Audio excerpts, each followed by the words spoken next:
Todo comenzó el 30 de mayo de 1981, cuando dos chicos notaron que un líquido rojo chorreaba del baúl de un auto modelo Dodge Polara. Estaba estacionado frente al Parque Las Heras en la ciudad de Buenos Aires, y nada en ese escenario parecía indicar que estaban en la antesala de uno de los casos policiales más recordados de la historia argentina.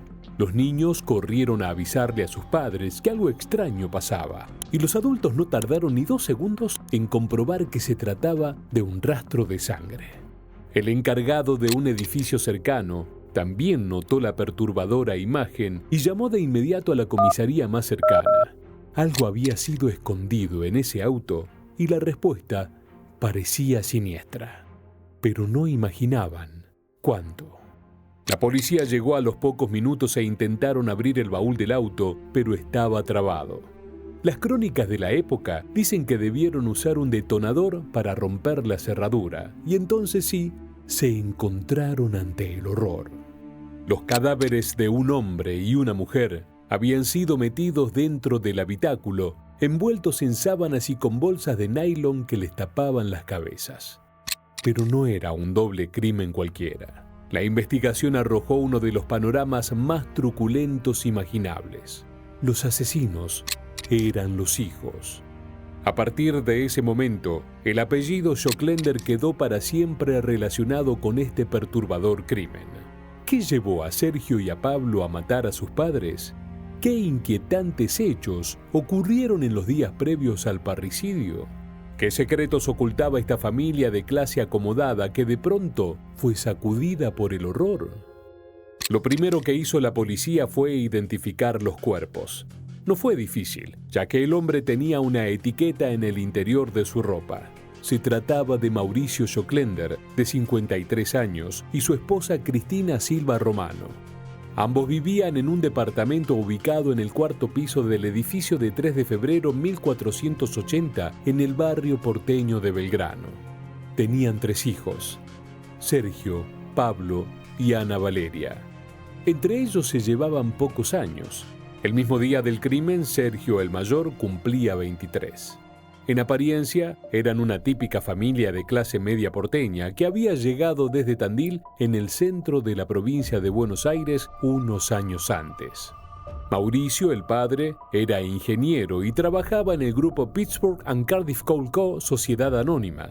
Su esposa organizaba encuentros literarios. Todos la describían como una persona histriónica y aunque al comienzo la pareja tuvo problemas financieros, la situación económica familiar fue mejorando al ritmo que Mauricio crecía en su profesión.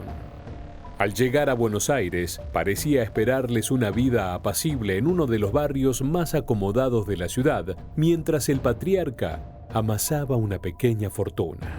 Pero en ese mismo departamento se gestaría el doble crimen tan brutal como sorpresivo para quienes tenían trato habitual con la familia.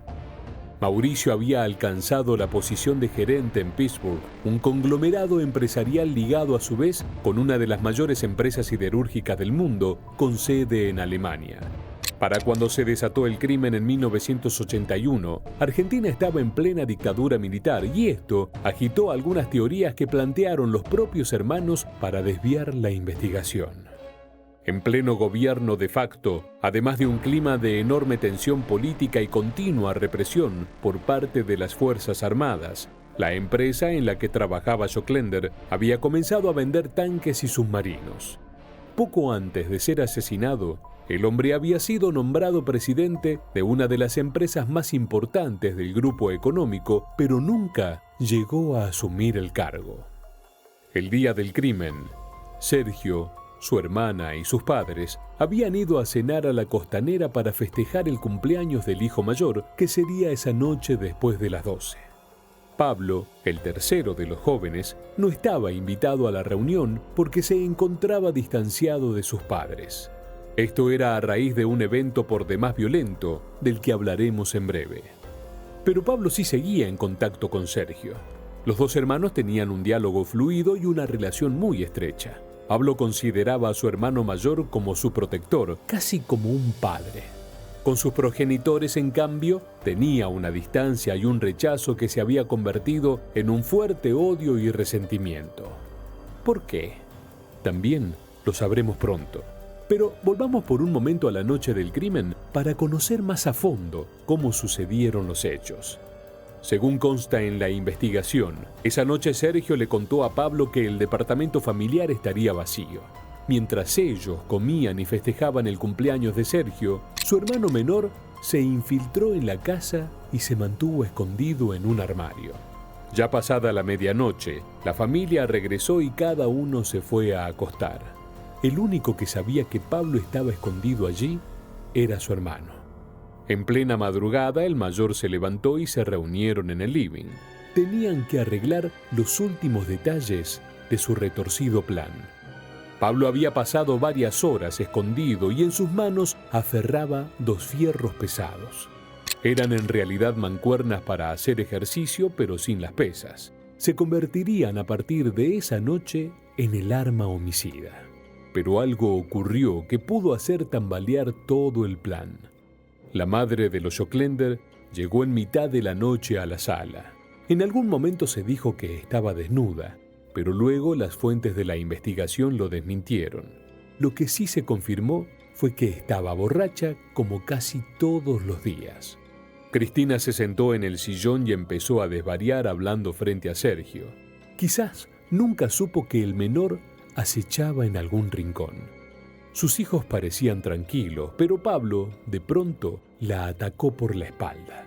Se acercó por detrás del sofá y la golpeó con uno de los fierros en el costado de la cabeza. Su madre quedó en un estado de semi-inconsciencia y en ese momento fue Sergio quien actuó. La golpeó 2 veces más con el otro fierro y acto seguido tomó una camisa del lavadero y la asfixió. Eran las 3 de la mañana. Observando la escena criminal que habían provocado, los hermanos supieron que aún quedaba mucho más por hacer. Fueron entonces a la habitación donde dormía el padre y sin mediar palabra lo golpearon de igual forma que habían hecho con su mamá unos minutos antes, y de la misma manera Sergio lo ahorcó, pero esta vez con una cuerda. Uno de los crímenes más célebres de la historia policial argentina acababa de ocurrir, pero aún quedaban más giros en esta macabra historia. Con los cadáveres de sus padres en el departamento, Sergio y Pablo decidieron deshacerse de la evidencia. El plan inicial era meterlos en uno de los autos que tenía la familia y a la noche siguiente llevarlos bien lejos para quemar tanto el vehículo como los cuerpos. Así sería fácil hacerlo pasar por un secuestro seguido de muerte, un ajuste de cuentas o cualquier explicación que inculpara a alguien ajeno a la familia. Sergio ya tenía varias teorías pensadas, pero algo falló. En las horas posteriores, Sergio y Pablo protagonizaron una secuencia que podría haber revelado su crimen ante cualquier vecino. Bajaron los cuerpos de a uno por el ascensor hasta el estacionamiento y los metieron en el baúl del auto. En ese trayecto y por pura casualidad, nadie los vio. Era la madrugada. Sí, pero cualquiera podría haberse cruzado en el camino. ¿Qué habría pasado? ¿Sergio y Pablo estaban dispuestos a matar a más gente o solo a sus padres? Es imposible saberlo, pero lo cierto es que lograron sacar los cadáveres del departamento sin que nadie lo notara. Distinta fue la historia cuando dejaron el auto estacionado a unas cuadras de distancia y no se percataron de que la sangre se filtraba a la calle. Ese detalle terminó por exponer su crimen y los atroces detalles del hallazgo en pleno barrio de Belgrano coparon los medios inmediatamente. Pero los hermanos estaban en ese momento tranquilos.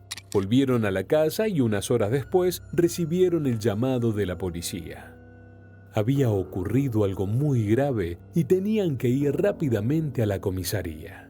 Ellos sabían la respuesta y decidieron que si el plan se había salido de control, aprovecharían al máximo esos momentos en que aún nadie sospechaba de ellos. Entonces se afeitaron las barbas, tomaron el otro auto de la familia y condujeron en dirección opuesta al departamento de policía. Hicieron una parada en la oficina de un amigo de su padre que aún no sabía la atroz noticia. Le pidieron $5.000 y le aseguraron que era urgente, que luego papá Joclender le devolvería el dinero. Cerca de las 12 de la noche, Sergio fue a la casa de mis padres, los despertó en la mitad de la noche y entonces le explicó que su padre lo había llamado para decirle que necesitaba dinero. Mi padre tenía dinero en ese momento con él, le dio $5.000, Sergio recibió el dinero y se fue. Ya con los billetes en su poder, salieron a toda velocidad en dirección a la ciudad balnearia de Mar del Plata. Otras versiones afirman que los hermanos llegaron por separado, en remises, y algunos rumores que publicó la prensa de la época sugerían incluso que se habían tomado un avión. Se reconstruyó que en cierto momento se alojaron en el Hotel Dorá bajo nombres falsos. Sergio y Pablo pasaron a ser Claudio y Daniel Fogel. En la televisión, pocos días después, sus caras y sus verdaderas identidades empezarían a circular bajo una palabra: prófugos. La policía ya había juntado las piezas y resultaba demasiado sospechoso que los hermanos hubieran huido en cuanto se descubrieron los asesinatos. Un rápido vistazo por la casa terminó de instalar la hipótesis del parricidio. La gran pregunta que tenía en vilo a la sociedad por ese entonces era por cuánto tiempo dos jovencitos podrían escaparse de la ley. En un principio, Sergio y Pablo fantasearon con fugarse a Uruguay y empezaron a hacer llamados, pero supieron que sería un movimiento demasiado arriesgado cuando ya toda la policía de Buenos Aires estaba tras ellos. Entonces, decidieron separarse. Sergio veía que todos los caminos estaban cerrados por la policía. Virtualmente habían sitiado Mar del Plata siguiéndolos a ellos y algunos testigos estaban conduciendo a las autoridades tras la pista correcta. Tenían que actuar rápido. Fue entonces cuando Sergio decidió comprar un caballo y tratar de huir de esa manera. El error fue pasar la noche en el viejo almacén de Cobo sobre la Ruta Nacional 2. Apenas se había alejado 10 kilómetros de Mar del Plata. Allí conoció al dueño de la hostería, un ex suboficial de la policía que le sirvió una picada y mucho vino. Frente a él y el encargado del negocio, Sergio fue bebiendo más y más hasta que el alcohol le soltó la lengua y confesó todo. Frente a la atónita mirada de aquellos hombres desconocidos, que también estaban bastante borrachos, dijo que había matado a sus padres y que él era uno de los muchachos a los que buscaba toda la policía del país. El dueño del almacén y su empleado entonces lo golpearon y le ataron las manos, posiblemente para entregarlo y cobrar una recompensa, pero Sergio escapó sobornando al hombre que dejaron para cuidarlo mientras los otros iban a alertar a la policía. Así, el mayor de los Joclender escapó aún con las manos atadas y ensangrentado por la golpiza. Obviamente no llegó muy lejos. A las 4:30 de la madrugada, los oficiales lo encontraron en pésimo estado, tendido junto a la banquina de la ruta principal y lo llevaron detenido. Tenía golpes en todo el cuerpo y un fuerte golpe en la frente que le habían hecho con culatazos de pistola. Pablo, por su parte, aunque con una huida menos épica, llegó más lejos. Estuvo en Rosario y viajó hasta la provincia de Tucumán. Pensaba cruzar a Bolivia, pero se le acabó la suerte a la altura de Rianchillos, una localidad rural al norte del país. Su cara ya era conocida en todos lados y el plan cuidadosamente trazado se había evaporado. ¿Y qué fue de la tercera hermana? Valeria fue interrogada por la policía en el momento mismo del hallazgo de los cuerpos en Buenos Aires. Sobre ella nunca hubo sospecha de ningún tipo, ni sus hermanos deslizaron jamás que haya estado implicada. La joven buscó alejarse de todo, se cambió el nombre y dejó que los años pasaran en el total anonimato hasta desaparecer como un fantasma. Una vez que la alocada escapatoria de Sergio y Pablo terminó, llegó el momento de determinar qué había llevado a los hermanos a cometer un crimen tan atroz como el parricidio. ¿Bajo qué circunstancias alguien puede matar a sus padres? Existen muchas teorías en el caso Joclender y la mayoría provienen de la palabra misma de los condenados. Sergio y Pablo plantearon argumentos diferentes a lo largo de los años, contaron historias contradictorias y finalmente su relación también se rompió. Pero mientras mantuvieron el estrecho vínculo que los llevó a planificar el crimen de sus padres, dejaron entrever algunos datos que permiten dibujar el contexto del doble homicidio. Como dijimos anteriormente, la familia Joclender no era tan típica ni sana como podía parecer en un primer vistazo. La armonía había desaparecido hacía tiempo y muy por el contrario, los cimientos de esa familia se estaban pudriendo rápidamente. El matrimonio de Mauricio y Cristina, las víctimas, estaba completamente roto. Las adicciones de la mujer, tanto al alcohol como a los psicofármacos, generaban un ambiente de violencia y tensión permanentes. Según decían muchos allegados a la familia, Cristina bebía y se emborrachaba todos los días. Como el matrimonio ya estaba acabado, tanto ella como su marido tenían amantes. Cristina llevaba hombres a su casa con total naturalidad y se los presentaba a sus hijos. Decía sin tapujos que eran efectivamente sus amantes. Mauricio a su vez también tenía una relación extramatrimonial, pero con un hombre. Se dijo que era su secretario u otro ejecutivo de la empresa, pero el punto es que esto aparecía de forma recurrente en las discusiones con Cristina. Ella le gritaba que era homosexual en una época donde aquello resultaba imperdonable para un padre de familia. Los hijos estaban al tanto de todos los conflictos. En paralelo, la relación de los padres con Pablo era desastrosa. Mauricio, según dijeron luego tanto Sergio como el propio Pablo, trataba al menor de sus hijos con desprecio desde siempre. Lo humillaba y lo consideraba inferior a los demás. Pero los medios de comunicación del momento luego se hicieron eco de algo aún más grave y siniestro. Según contaron los hermanos en sus sucesivas exposiciones ante la justicia, Cristina, la madre, abusaba sexualmente de Pablo desde por lo menos los 12 años. Se decía que especialmente cuando se encontraba bajo los efectos del alcohol, sometía al menor. Ese abuso incestuoso había terminado por destruir por completo a la familia. Incluso cuando no estaba ebria, hacía continuas insinuaciones y comentarios que incomodaban y humillaban a Pablo. Este punto fue uno de los más comentados del caso porque se entendía que podía echar luz sobre el motivo principal de los asesinatos. A medida que el caso iba creciendo en proporciones, los medios ubicaron a Sergio como el cerebro criminal y a Pablo como el miembro más frágil y vulnerable de la familia. Por esos años, efectivamente, Sergio era protector con su hermano menor y no es ilógico pensar que los abusos a los que Pablo habría sido sometido impulsaron el plan criminal. Se dice que para que ocurra un parricidio, algo muy profundo y desgarrador tiene que estar ocurriendo desde mucho antes. La teoría de una violación intrafamiliar parecía entonces la explicación más convincente. Fue creciendo, la posición cambió. Ella empezó a buscar a mi hermano. ¿Cuándo usted tiene noticia? Si es que la hubo. Si tuvo alguna relación sexual con tu hermano. Yo la primera noticia que tuve la tuve con mi hermano a las 12 de un año. Pero no fue la única, y los propios hermanos rápidamente instalaron otra versión mucho más extraña y ambiciosa. Tanto Sergio como Pablo, con el correr de los años, fueron publicando libros y brindando entrevistas en las que plantearon diversas posibilidades para explicar el crimen. En cierto momento confesaron ser los autores, pero luego lo negaron. El libreto parecía ir cambiando una y mil veces, complejizando la trama cada vez más. Sergio fue el mayor impulsor de la teoría de un ajuste de cuentas para explicar el asesinato de sus padres y presentarse ellos como inocentes. En su libro planteó que había sido un golpe comando perpetrado por sicarios brasileños. ¿El motivo? Sergio señalaba que su padre traficaba armas y tenía vínculos con la cúpula militar que por esos años gobernaba el país. Por esos negocios turbios, que se apoyaban en acuerdos reales entre la compañía y el gobierno de facto, Sergio afirmaba que habían asesinado a sangre fría a Mauricio y Cristina. Para fortalecer esta posibilidad, el mayor de los Oclender afirmó que poco antes del doble crimen, él mismo había sido secuestrado y sus captores le pidieron datos sobre los contactos comerciales de su padre.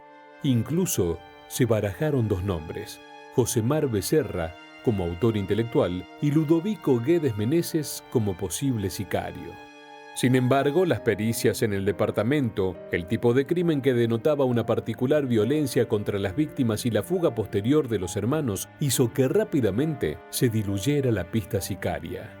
Los Oclender no habían sido ejecutados a sangre fría como en un crimen por encargo, sino brutalmente asesinados a golpes y estrangulados. Para la justicia, la pista familiar era mucho más concreta y la posibilidad de un abuso sexual daba el trasfondo más convincente para explicar las motivaciones de Sergio y Pablo. Sobre este último, que acabó siendo el del perfil más bajo en los años siguientes, se dijo y escribió mucho. ¿Por qué se había distanciado de sus padres poco antes del crimen? Ese fue un elemento clave para conocer cómo se dio la cronología de hechos previa al doble homicidio. Poco antes de que los Oquenders fueran asesinados en su casa, un hecho perturbador había ocurrido en el mismo departamento. Pablo había decidido matarlos. Una noche entró al dormitorio matrimonial con un bidón de nafta y roció el combustible por el suelo, las paredes y los muebles. Mientras los padres dormían, arrojó un cigarrillo encendido y dejó que todo ardiera. La habitación y el pasillo se incendiaron en segundos, pero los padres de Pablo salieron ilesos, escaparon justo a tiempo. Mauricio, sabiendo que su hijo era el culpable, no denunció el hecho ante la policía como un intento de homicidio, sino que lo echó de la casa. Le dijo que se fuera a Uruguay y que él resolviera los arreglos de la casa con el dinero del seguro. Y Pablo se fue, pero al poco tiempo volvió a Buenos Aires. Fue en el momento justo en que decidió intentar matarlos por segunda vez. Pero en esta oportunidad no estaba solo. Sergio se sumó a sus planes. La teoría de los sicarios entonces se caía a pedazos mientras la culpabilidad de los hermanos parecía la única opción viable. Pero se conoció otro hecho inquietante en los días previos al crimen que también generó cierto revuelo. Pero como la única fuente era el propio Sergio, muchos lo miraron con desconfianza.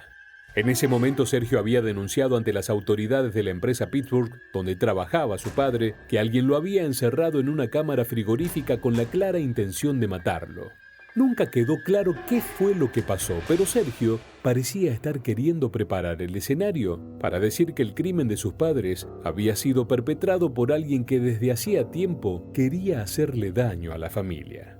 Además, se supo con el avance de la investigación que un par de semanas antes del parricidio, Sergio había robado un sobre con dinero y documentos de su padre, con los que aparentemente financió su escape y que también quiso plantar como evidencias de que un tercero los amenazaba.